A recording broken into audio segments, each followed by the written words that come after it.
Oh, saya lahir itu untuk apa? Ketemu jawabannya tadi, maka Anda akan menikmati ini. Maka pertanyaan yang kedua adalah ini. Apa yang menjadi alasan Anda masih tetap bekerja di perusahaan Anda sekarang? Uang. Uang. Oke, angsuran belum lunas. Ya, pas. Penghasilan. Mau nikah lagi. Penghasilan itu apa yang kemudian mau Anda lakukan? Boleh Anda punya alasan bahwa saya kerja di sini gajinya tinggi, boleh? Boleh. Boleh, nggak dilarang. Saya kerja di perusahaan ini karena apa? Karena gajinya tinggi. Saya bekerja di perusahaan ini kenapa? Perusahaan ini brandnya bagus. Saya bekerja di perusahaan ini karena ini jaringannya kuat. Saya bekerja di perusahaan ini karena ini. Kenapa? Iya. Saya bekerja di sini ada alasan. Yang alasan itu manfaatnya untuk kita, boleh? Boleh. Tapi kalau alasannya cuma gaji, karena nama besar perusahaan, atau mungkin alasannya daripada di rumah nganggur, itu manfaatnya buat Anda. Boleh jadi itu boleh-boleh saja, tapi itu tidak membuat kekuatan yang luar biasa. Saya mau ngasih contoh ya. Saya pernah dikontrak oleh salah satu BUMN keliling Indonesia ngisi seminar dari satu kota ke kota lain. Suatu saat saya ngisi training di Solo seminar. Ya, habis sholat subuh saya jogging. Begitu saya jogging, di jalan ada orang nyapu masih pagi-pagi. Penasaran terus saya tanya, lagi ngapain Mas? Nyapu Pak. Saya kira orang Solo itu lemah lembut, tapi nyolot nyapu Pak. Orang kedua saya tanya, lagi ngapain Mas? Nyapu Pak. Ini kelihatannya orang Solo. Ya, udah puas saya. Saya sudah mau menghentikan pertanyaan, tapi ada orang ketiga nyapunya sambil lari. Penasaran dong? Saya tanya, lagi ngapain Mas? Saya sedang mempersembahkan Piala Adipura untuk Solo. Iya. Kira-kira ketika Anda bekerja ditanya, jawabannya yang pertama, kedua, atau ketiga? Yang pertama. Yang pertama. Lagi ngapain Mas? Kerja. Urusan mutu. Atau yang kedua, menjamin semua proses bisnis di sini terjadi dengan sangat baik. Ya. Yang kedua, kerja Mas. Atau yang ketiga, saya menjamin proses bisnis di sini dengan baik sehingga Pak, semua orang kerja nyaman karena Pak, semuanya terukur, mutunya jelas. Kira-kira jawabannya mana? Yang pertama. Yang pertama. Itu namanya alasan apa? Kalau yang pertama tadi adalah alasan rasional, yang kedua itu adalah alasan emosional. Hati nurani. Saya melakukan pekerjaan bukan hanya sekedar gaji Pak. Saya melakukan pekerjaan untuk kepentingan banyak Pak. Kalau perusahaan ini Pak prosesnya berjalan dengan baik, kualitas diakui internasional Pak, maka perusahaan itu tetap jalan Pak, dan kemudian karyawan-karyawan di dalamnya bisa menyekolahkan anak-anaknya di sekolah yang terbaik Pak, dan saya punya kontribusi di situ. Tepuk tangan yang keras buat kita. Kenapa saya milih jadi inspirator? Dari dulu Pak Sunarso kenal saya inspirator. Alasan rasionalnya, bayarannya mahal. Lebih mahal dari dokter spesialis. Saya pernah dioperasi, ya sekitar 4 jam. Begitu selesai tagihannya, loh cuma segini. Iya. Kalah dengan saya. Ya. Rasional alasan karena penghasilan boleh? Boleh. Tapi ada alasan yang lebih kuat lagi, yaitu apa? Saya bilang sama anak-anak saya lahir di Indonesia, besar di Indonesia, mencari nafkah di Indonesia, maka saya perlu berkontribusi untuk Indonesia. Dengan apa Pak kontribusinya? Dengan kata-kata. Emang bisa Pak? Ada pepatah yang mengatakan, satu peluru hanya bisa menembus satu kepala, tapi satu kata bisa menembus jutaan kepala. Iya. Maka Bapak ingin inspirasi di Indonesia, maka penuh semangat, penuh gairah. Dan alasan emosional yang lain apa? Saya ingin menunjukkan kepada anak-anak saya bahwa dia punya seorang ayah yang hidupnya tidak hanya memikirkan aku, tapi kita. Saya berhasil, orang-orang di sekitar saya berhasil. Saya bahagia, orang-orang di sekitar saya bahagia. Dan itu saya lakukan setiap hari. Sehingga apa? Saya ketika kerja tidak merasa sedang bekerja, tapi sedang apa? Menuntaskan misi di muka bumi ini. Yes. Benar. Maka itu Buset. adalah emosional. Rasional why? Manfaatnya buat kita. Emosional why buat siapa? Buat orang lain. Dan akan lebih kuat lagi kalau apa? Kalau ada spiritual why? Kenapa bekerja? Kenapa Pak Jamil jadi inspirator? Sebagai seorang muslim, saya percaya dengan hadis yang mengatakan, sesungguhnya Allah, para malaikat, penghuni langit, penghuni bumi, bahkan semut di lubang, ikan di lautan, berselawat kepada orang yang mengajarkan kebaikan. Setiap hari saya ingin dapat selawat dari Tuhan saya. Setiap hari saya ingin mendapat selawat dari para malaikat, penghuni langit, penghuni bumi, bahkan semut di lubang, ikan di lautan, yang jumlahnya triliunan. Maka itu menjadi sesuatu yang powerful. Begitu juga kalau Anda bekerja di tempat Anda, ada alasan rasional, ada alasan emosional, ada alasan spiritual, maka yes, kerjanya semangat. Tidak cuma rumah, mobil, kantor, mobil. Iya. Dan itu pun sampai kantor pekerjaannya rutin. Suruh mencari inovasi yang baru, ayo inovasi. Bapak itu kok gak ngocok, kita dulu gajinya podo loh Pak. Orang sama yang ya Pak, di sini yang usul yang mikul Pak. Gak usah kebanyakan usul, capek. Ya. Oke, masuk Pak Eko? Masuk. Pertanyaan saya, apa yang menjadi alasan Anda masih tetap bekerja di perusahaan Anda sekarang? Alasan rasionalnya apa? Utang. Alasan emosionalnya apa? Alasan spiritualnya apa? Kalau Anda punya 3 alasan ini, maka Anda akan punya kekuatan yang luar biasa. Tapi kalau nggak punya alasan ini, akhirnya apa? Kerja hanya nunggu tanggal gajian. Aduh. Besok. Saya di sini loh, cuma 12 koma. Tanggal 12 sudah koma. Nunggu 25 mau lama banget. Enggak. Kalau Anda cuma oke, alasan rasional gaji, cepet capek. Akhirnya wajahnya lebih tua dari usianya. Datang ke kantor juga nggak semangat, kadang datang telat pulang. Telat. Cepet dipanggil sama bosnya. Hei, kenapa kamu datang telat pulang cepet? Apa jawabannya?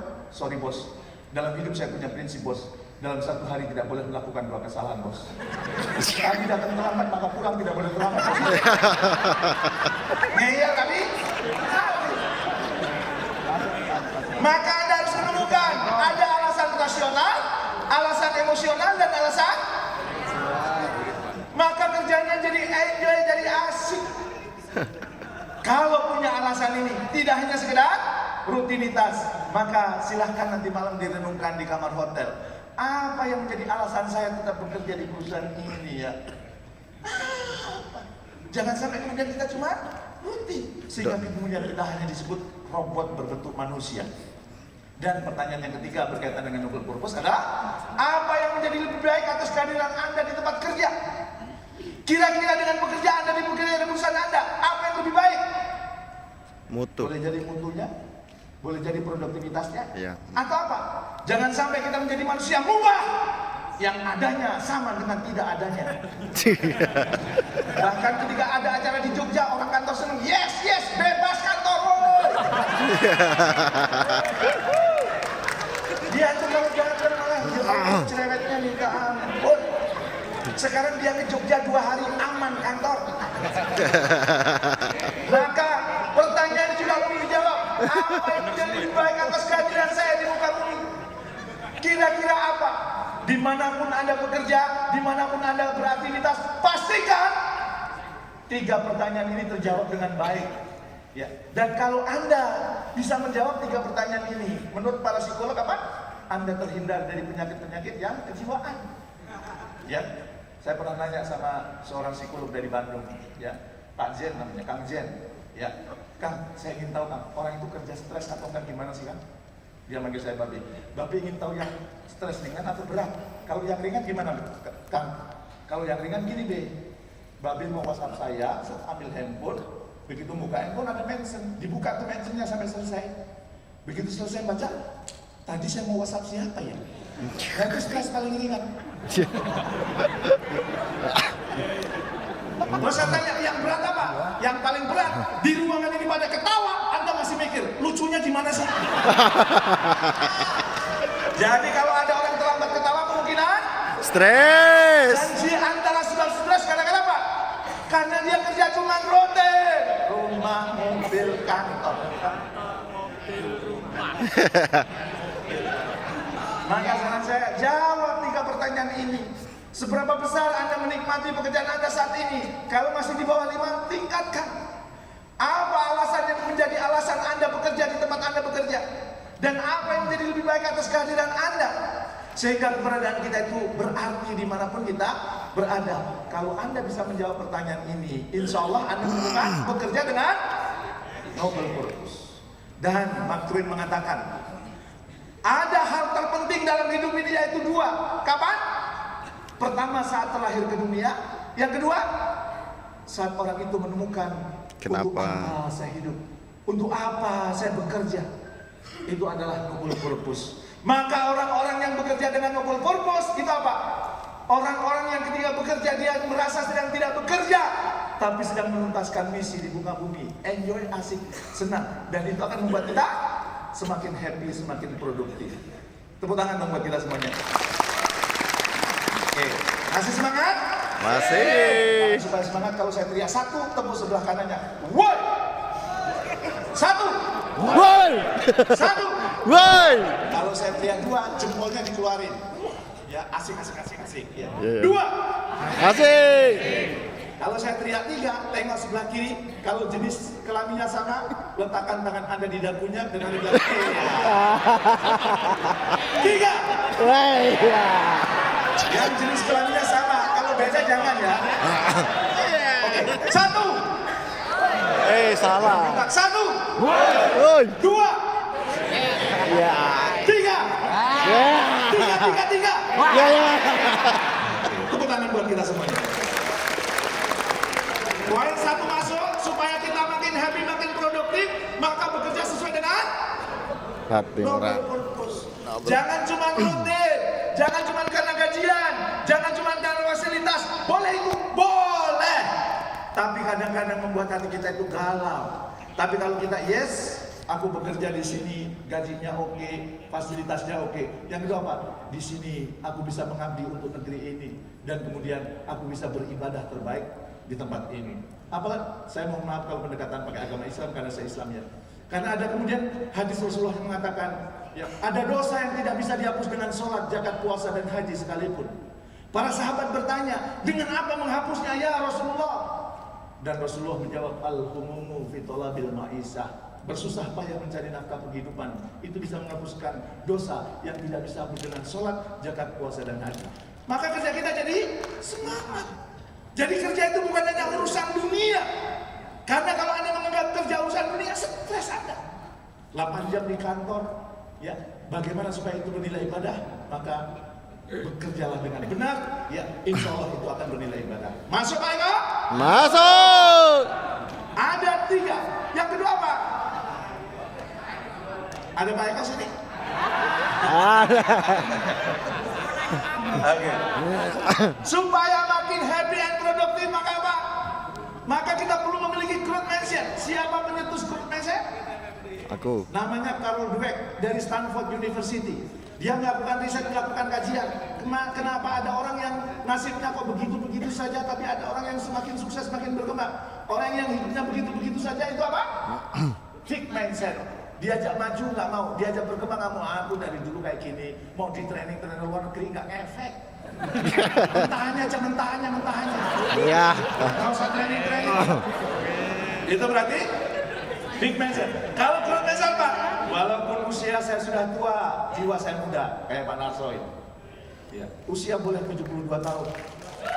Tapi mental 27 ya Pak ya. Iya. Nah, growth mindset bisa bertumbuh. Saatnya pensiun masih ngurusinnya kayak gini. Tapi enjoy sih, bukan tertekan, enjoy asik. Dan itu adalah growth mindset. Pertanyaan saya, yang hadir di sini fixed mindset atau growth mindset? Growth. Yakin? Pertengahannya. Mari kita lihat indikatornya. Wes. Yang pertama kalau dikasih tantangan, orang yang fixed mindset kalau dikasih tantangan gimana? Mundur. Menghindar dia. Merasa tidak mampu. Jangan saya Pak. Saya masih terlalu muda Pak. Kasih yang tua-tua Pak. Dikasih yang tua. Pak, saya sebentar lagi pensiun. Saya mau menikmati pekerjaan. Kok dikasih tugas yang berat? Atau kadang-kadang ada ngikuti, ada bos. Nanti dikasih tugas baru. Itu adalah orang ya? Fixed mindset. Sementara kalau yang growth mindset dikasih tantangan baru. Terima kasih bos, menambah jam terbang saya. Terima kasih bos, menambah pengalaman saya. Terima kasih bos, experience saya bertambah. Terima kasih bos, biodata saya semakin panjang. Thank you, thank you. Dan biasanya kalau dikasih tantangan ketemu apa? Hambatan. Orang yang fixed mindset kalau ketemu hambatan gimana? Mundur. Mudah menyerah. Sudahlah mudah menyerah, mengeluh. Son, gagal mana. Sementara orang yang growth mindset kalau ketemu hambatan gimana? Dia tidak mengeluh, bahkan mungkin dia akan mengeluarkan quote, laut yang ulung tidak akan lahir di laut yang tenang. Iya. Orang-orang yang hebat tidak akan pernah lahir dari orang yang tidak pernah mendapat cobaan dan ujian. Aku mendapat cobaan dan ujian, berarti aku akan menjadi laut ulung. Gitu. Atau dia menggunakan metafor. Bapak Ibu kalau naik sepeda nggak digenjot, sepedanya jalan, itu berarti apa? Bukan sepeda listrik, ini sepeda biasa.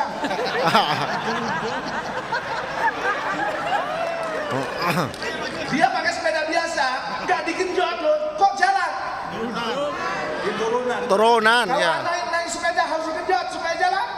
Tanjakan. Apa hikmahnya? Kalau hidup Anda serba mudah, jangan-jangan sedang menurun. Tapi Iya. Anda tidak sadar. Tapi kalau Anda perlu mengeluarkan energi, jangan-jangan itu sedang menuju puncak kesuksesan. Yes. Dia akan mengeluarkan quote-quote yang begitu. Bukan halo, gagal maning. Perusahaan bukan perusahaan nenek moyang. Dan kayaknya nggak bakal jadi direksi. Ya Allah, gagal lagi, gagal lagi. Oh, enggak. Dan biasanya orang kalau sudah ketemu tantangan, dikasih tantangan, ketemu hambatan bisa ditaklukkan. Kayaknya apa? Dia akan menjadi orang sukses. Dia akan menjadi orang ahli. Orang yang fixed mindset berkaitan dengan keahlian apa? Sudah merasa cukup. Urusan mutu, urusan produktivitas di perusahaan sebut nama saya muncul. Ahlinya besok dibuktikan, gue dapat penghargaan. Makanya saya datang ke Jogja karena saya mau dapat penghargaan.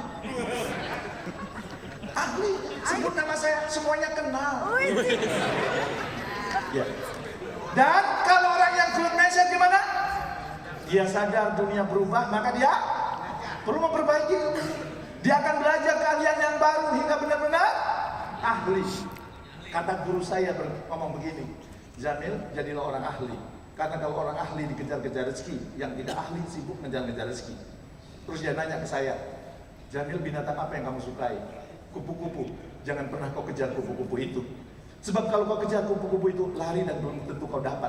Lah gimana kalau saya cinta kupu-kupu? Ciptakan taman bunga, maka kupu-kupu itu akan datang. Yes. Woo. Dan taman bunga itu adalah keahlian. Maka kalau kamu mau dikejar-kejar sedikit, pastikan jadi orang yang ahli di bidang yang tekuni, maka rezeki akan datang. Maka kalau dia ada growth mindset, dia akan belajar ilmu yang baru, belajar ilmu yang baru, belajar ilmu yang baru. Dan biasanya kalau dia sudah ahli, mau naik kelas, biasanya apa? Perlu feedback. Orang yang fixed mindset kalau dikasih feedback gimana? Lo gak usah ngasihin gue. Iya. Gue bekerja di perusahaan ini sebelum perusahaan ini berdiri. Yang punya tanah itu. Lo gak usah nasihin gue. Waktu kuliah IPK gue 4,0. Lo 4,0 2 semester. Semester ganjil 2,0, semester genap 2,0. Dijumlah 4,0. Gak level nasihatin gue. Gue kerja di sini, loyalitas gue sudah luar biasa. Nih, kalau tangan saya kena silet, keluar nama perusahaan. Yes. Buset. Toyota. Enggak ya? Itu namanya apa? Fixed mindset. Dan biasanya orang yang fixed mindset berkaitan dengan feedbacknya apa? Menolak. Lo nggak usah nasihatin gue, lo nggak usah nasihatin gue. Ya, dan biasanya punya 3 penyakit. Yang ini sebenarnya tidak boleh dimiliki penyakit seorang leader. Yang pertama apa? Blame, kerjaannya nyalahin orang. Kenapa target kamu nggak tercapai? Iya, bos saya pengarahnya nggak jelas. Kenapa target kamu nggak tercapai? Iya pak, tim saya ini nggak capable. Pokoknya yang salah orang lain. Itu blame namanya. Yang kedua, excuse, pinter buat alasan. Kenapa target kamu nggak tercapai? Iya pak, ada krisis Israel Palestina pak. Apa hubungannya Israel Palestina? Dan dia bisa menghubungkan dilakukan dengan sangat baik. Israel Palestina itu Pak berdampak pada ekonomi Indonesia dan sampai ke kantor kita Pak. Makanya kalau mau rapat yang disiapkan alasan. Dan yang ketiga apa cirinya? Orang yang tidak layak jadi leader, orang yang kemudian dia fit mindset gak akan berkembang apa? Denial, menolak nasihat, menolak saran. Lo gak usah nasihatin gue. Lo gak lihat gue sudah meninggalkan dunia hitam. Pengalaman gue jauh lebih banyak.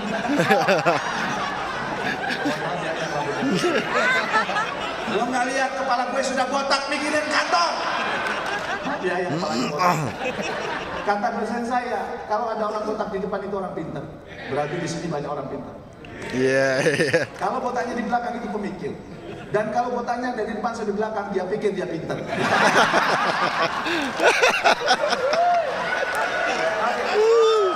Ada 3 penyakit yang nggak boleh. Yang pertama apa? Blame. Huruf pertamanya. Yang kedua excuse. Huruf pertamanya. Yang ketiga denial. Huruf pertamanya. Kalau disingkat, bed itu artinya tempat tidur. Orang yang punya 3 penyakit ini lebih baik di tempat tidur. Beto, slipo, turu. Kenapa? Karena biasanya orang yang punya 3 penyakit ini hobinya meludah di sumur yang airnya dan minum. Sudah tahu dapat gaji dari perusahaan, kerjaannya jelek-jelekin perusahaan. Kalau nggak cocok keluar aja. Lah apa susah nyari pekerjaan? Makanya tahu diri. Ya. Ini kalau dilihat ketawanya kayaknya pernah kejadian. Ya. Makanya kalau dikasih feedback jangan. Maka orang yang growth mindset kalau dikasih feedback gimana? Thank you Pak, feedbacknya Pak. Saya perlu 360 derajat Pak. Selain dari Bapak, saya akan mencari feedback dari teman yang satu angkatan saya. Saya akan mencari feedback dari customer. Itu ciri-ciri orang yang growth mindset. Dan kalau dia sudah mendapat feedback, akhirnya apa? Dia akan semakin sukses dia. Orang yang fit mindset kalau melihat orang lain sukses gimana? Loh, kok dia naik jabatan? Wah, aku diinjek. Atau paling nggak ada berpikir negatif, pantas naik jabatan. Kemarin dia pulang kampung ke Gunung Kawi. Jadi naik, pakai orang dalam ini, pakai peci ini. Itu adalah orang yang big mindset. Sementara orang yang growth mindset kalau melihat orang lain sukses gimana? Oh dia sukses. Tadi misalnya, oh PLN Disjaya sukses. Aku mau ATP amati tiru plek, ya. Atau amati tiru persis seperti Disjaya, PLN Disjaya. Wah malu Pak, perusahaan kami perusahaan besar Pak. Kalau ATP malu, oke. ATM amati tiru modifikasi.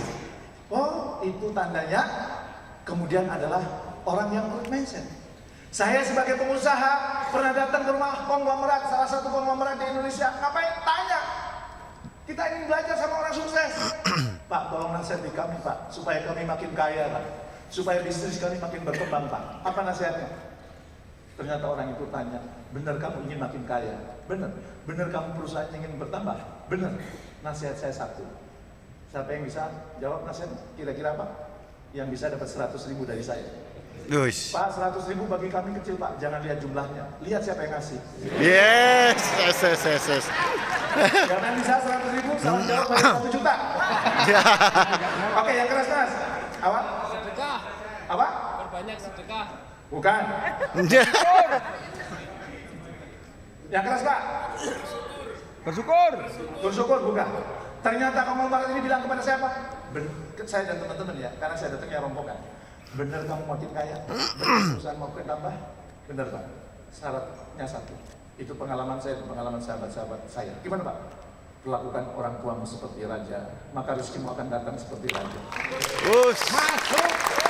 Kalau kamu melakukan orang tuamu seperti pembantu, maka rezekimu datang seperti pembantu. Penasaran kami nanya dong, emang memperlakukan orang tua seperti pembantu gimana Pak? Waktu kecil kamu diasuh siapa? Orang tua. Jangan sampai begitu kamu punya anak, anaknya dididik orang tua. Itu berarti orang tua kamu melakukan orang tua seperti pembantu. Dan akhirnya dia nanya ke saya, akhirnya stresnya buktikan kepada saya mana yang suami istri kerja, terus anaknya dititipin ke orang tuanya kaya raya. Enggak. Maka mohon maaf kalau ada yang terjadi ya, itu kan konglomerat itu ya. Makanya sejak saat itu saya bilang sama istri saya nggak boleh kerja. Kalau kerja dari rumah, Dan jangan sampai anak-anak terlantar. Sejak saat itu saya praktekin, kalau bapak saya telepon, Mel pulang, saya langsung pulang ke kampung. Ya. Kalau dulu, Mel pulang. Ada apa Pak? Saya tanya, gini-gini, tak terlalu penting Pak, lain kali ya. Tapi sejak kejadian itu, kalau bapak saya telepon, Mel pulang, saya langsung pulang. Kenapa? Karena yang nelpon adalah raja. Sampai kampung saya cium tangannya. Kemudian saya peluk, ada apa Pak undang saya pulang? Ya bapak kangen sama kamu. Sekarang bapak sudah dipeluk. Sudah puas kawannya. Kalau mau balik lagi aja. Saya akhirnya pelajari, kok ada orang tua kayak gitu. Saya baru tahu ternyata ada 5 bahasa cinta. Ini penting buat Anda pimpinan di kantor. Supaya Anda bisa memperlakukan karyawan dengan tepat. Ternyata ada 5 bahasa cinta. Yang pertama apa? Bahasa cintanya hadiah. Maka Anda pulang dari Jogja kepada karyawan Anda yang bahasa cintanya hadiah. Kemarin aku ke Jogja, nyarinya sampai malam-malam. Demi kamu, aku ingat kamu, maka aku kasih hadiah kepada kamu. Ingat hadiah sama aku, ya Allah. Tapi ada orang yang dikasih hadiah, nggak ngefek. Makasih Pak. Ya Allah, saya nyari di Jogjanya susah. Cuma makasih, di mana respeknya? Ya karena dia bahasa cintanya bukan. Tadi yang boleh jadi apresiasi. Maka kalau Anda punya tim yang bahasa cintanya apresiasi, suatu saat kalau dia berjasa, Anda kumpulin tim yang lain. Oke, perusahaan kita ini ya dapat ISO 9000 dan ISO yang lain karena peran si X. Kemudian si X, terima kasih ya, berkat Anda kita dapat ISO 9000. Terima kasih ya. Dia, ayo. Walaupun gak dikasih hadiah. Saya tahu karena istri saya bahasa cintanya apresiasi, maka sering saya lakukan. Saya lihatin. Apa ini Mas ngeliatin aku kayak gitu? Aku sedang terkagum-kagum. Di hadapanku ini istriku atau bidadari. Ini yang ngomong lebay-lebay pasti sekolahnya teknik. STM. Yang kayak gitu penting Pak. Ya, Anda nanti baca risetnya bahwa rumah tangga akan makin harmonis kalau kita sering memuji pasangan. Makanya nanti mulai besok kalau berangkat kerja, selama ini cuek saja, sekarang kalau berangkat datangin istrinya. Aku berangkat ya, I love you. Mungkin sebagian Anda menganggap I love you adalah sesuatu yang sederhana, sesuatu yang kecil. Tapi saya ingin tanya, bangunan yang kokoh ini terjadi apa? Batu bata, kerikil, pasir, semen. Semen sesuatu yang kecil? Bangunan ini kokoh nggak tanpa semen. Hidup Anda pun tidak akan kokoh kalau Anda mengabaikan yang kecil-kecil. Maka sebentar lagi saya selesai, begitu selesai langsung WhatsApp istrinya Anda. I love you. Langsung dibalas, Mas gak salah kirim. Tunda-tundanya bilang I love you. Ini acaranya di mana? Alana Hotel. Itu kan hotel bagus di Jogja. Tadi mau WhatsApp siapa? Anda ceritain dulu dong. Mbak, hari ini Mbak acara pembukanya keren Mbak. Terus setelah itu ada 2 speaker Mbak yang ngasih seminar Mbak, cakep Mbak, pakai batik. Dan dia mengajarkan ngomong I love you, maka mulai hari ini akan ngomong I love you 3 kali buat kamu. Itu apresiasi. Pak, sudah dikasih hadiah nggak efek, apresiasi nggak efek. Apa? Boleh jadi dia bahasa cintanya sentuhan. Maka kalau Anda punya anggota tim kayak gini perlu ditepuk-tepuk naik. Thank you ya. Berkat kinerjamu kita dapat ISO. Berkat kinerjamu quality mutu kita terjamin. Biasanya orang-orang yang bahasa cintanya sentuhan dia akan mengeluarkan quote apa? Pemimpin yang hebat itu lebih sering menepuk pundak anggota tim dibandingkan menepuk dada sendiri. Pak, tepuk tangan bagi dia. Pak, sudah Pak. Hadiah sudah, apresiasi sudah, sentuhan sudah, nggak efek. Kenapa? Boleh jadi orang ini bahasa cintanya quality time.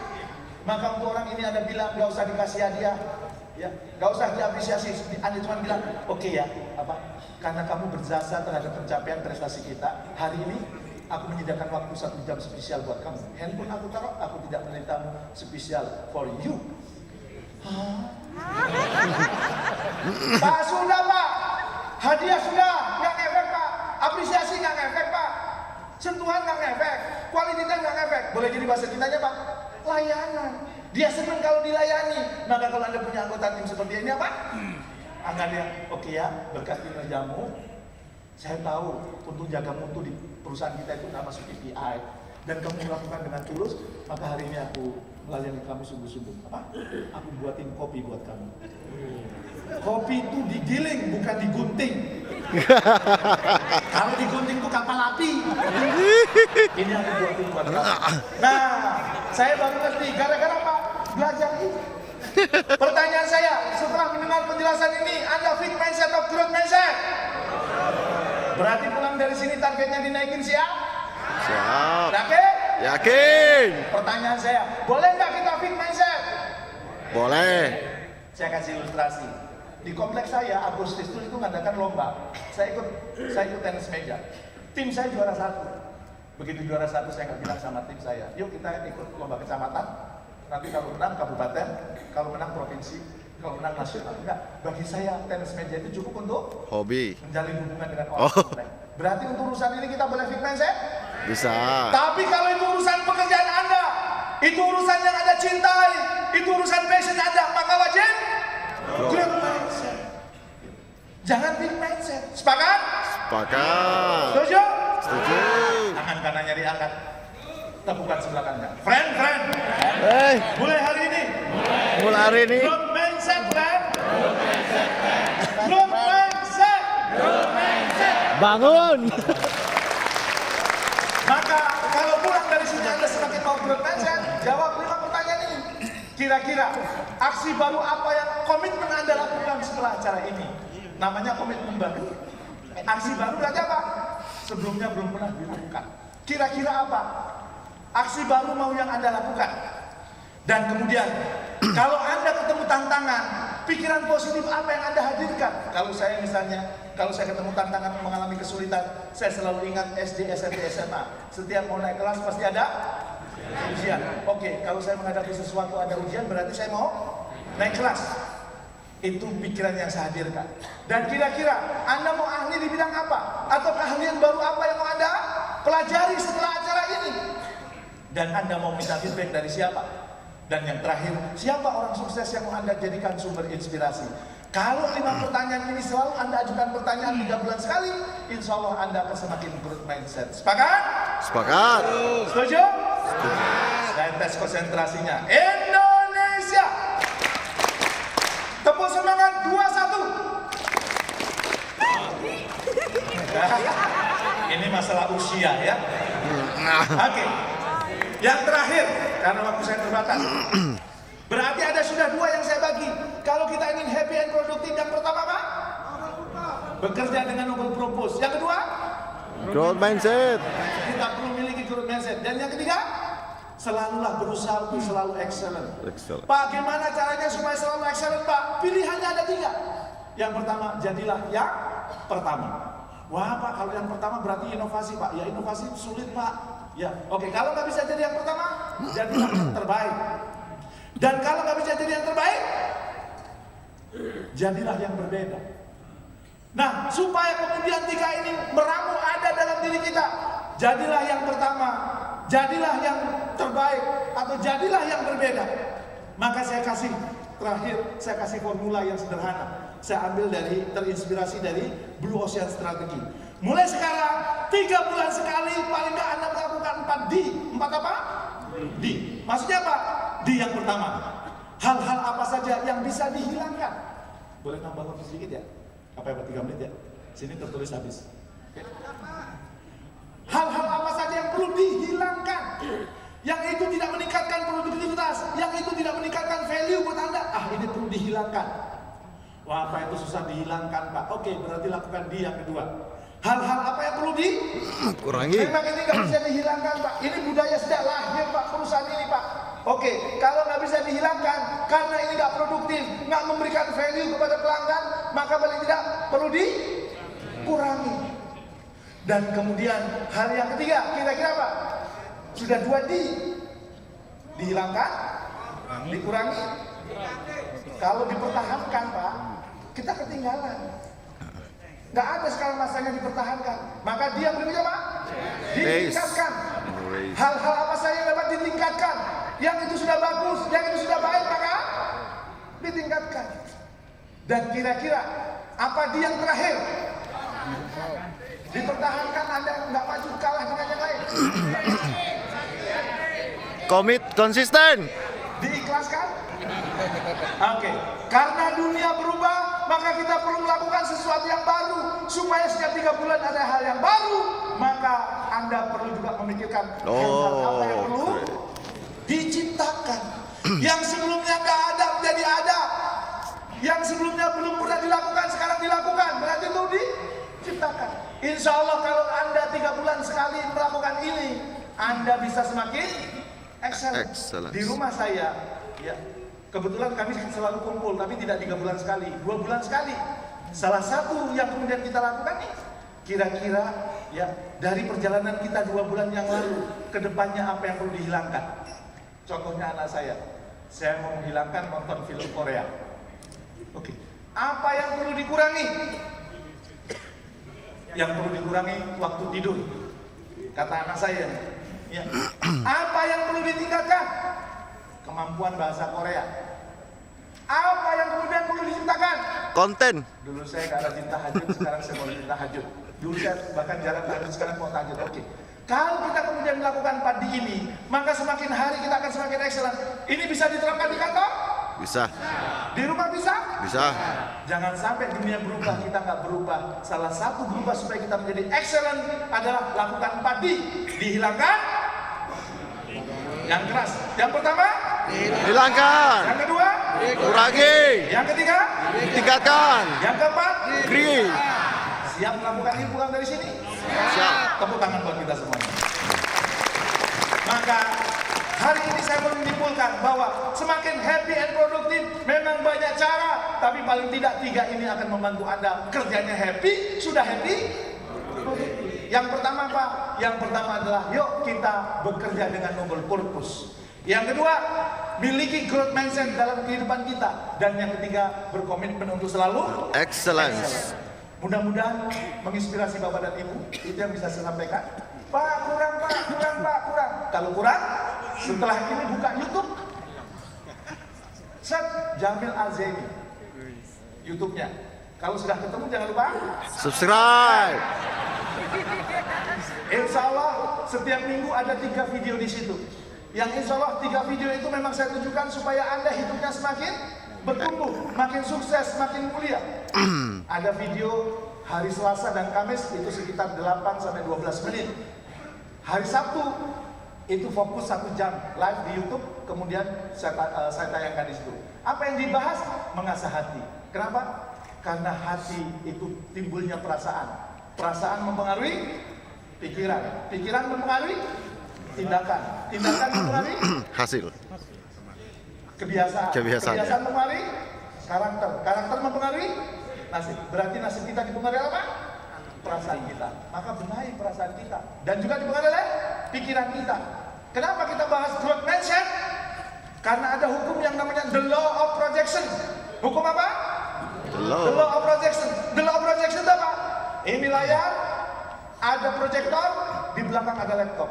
Pertanyaan saya, gambar di layar ini berubah kalau gambar di mana diubah? Di laptop. Menurut the law of projection, layar ini adalah kehidupan nyata, laptop itu adalah pikiran Anda. Maka hidup Anda ditentukan oleh pikiran Anda. Dalam bahasa agama, Tuhan itu sesuai dengan prasangka hambanya. Maka hati-hati terhadap prasangka kita. Jangan sampai, ayo kita growth mindset. Alah, ngapain growth mindset, Pak? Hidup mengalir seperti air. Toh setiap air yang mengalir selalu menuju ke laut. Benar? Bener. Yang jawab benar silakan sekarang ke toilet. Ambil air siram. Ngalirnya kita Ke laut. setting tank. Jangan sampai begitu pensiun kita setting tank. Maka kemudian kita perlu growth mindset. Emang berpengaruh Pak, the law of projection. Saya kasih terakhir ilustrasinya. Mohon maaf dengan segala hormat. Tangan kanannya bisa ke depan. Ke depan. Bayangkan pegang jeruk nipis. Tahu rasanya jeruk nipis? Asam kecut. Yang tangan kanan bayangkan pegang pisau. Yuk jeruknya kita belah bareng-bareng. Lihat airnya keluar banyak banget. Dan kemudian jeruknya kita jilat. Gimana rasanya? Kecut. Jeruknya ada nggak? Nggak ada. Apa yang kita pikirkan mempengaruhi hormon-hormon, mempengaruhi sel-sel dalam tubuh kita. Maka kalau Anda berpikir, yes saya bisa sukses, Anda sukses. Kalau Anda berpikir, aduh kayaknya berat. Berarti Anda berat juga. Sepakat? Sepakat. Setuju? Sekali lagi, untuk happy and productive ada 3 hal yang harus ada dalam diri kita. Yang pertama apa? Bekerja dengan noble purpose. Keras. Yang kedua? Memiliki growth mindset. Yang ketiga? Berkomitmen untuk excellence. Mudah-mudahan bermanfaat dan boleh sesi ini saya tutup dengan pantun. Boleh. Tugas Anda ngomong. Cakep. Kalau ada sumur di ladang, Cakep. jangan lupa menumpang mandi. Cakep. Kalau ilmunya masih kurang, Cakep. jangan lupa diundang lagi. Cakep. Terima kasih, mohon Pak Jamil tetap bersama